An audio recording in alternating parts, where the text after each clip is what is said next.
கலாமா என்ன அங்கே கடை வச்சுருக்க? சவுண்டாக பேசுங்க, நீங்கள் பேசுகிறது கேட்கவே மாட்டேதுன்னு கம்ப்ளைண்ட் பண்ணுறாங்க நிறையா பேர். சரி ஓகே, என்னென்ன வேலை சொல்லு. ஓ, அவரைக்காய் சரி, ஓகே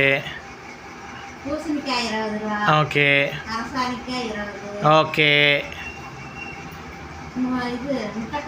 30 ரூபா முட்டைக்கோஸ், கரெக்டு. பச்சைவரை கிடச்சிது ஃப்ரெண்ட்ஸ், ரொம்ப நாளுக்கு அப்புறம் பச்சைவரை கிடச்சிது பாருங்கள். பச்சைவரை வந்து கிடச்சிது, அது எவ்வளோ? 30 ரூபா. ஓகே, அந்த பக்கம் என்னவோ 2 இருக்குது.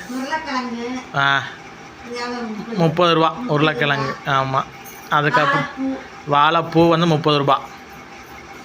ஓகே, அப்புறம் அது தேங்காய் 2 இருக்குது. தேங்காய் 2 50 ரூபா. அப்புறம் அது வந்து பீட்ரூட் வந்துட்டு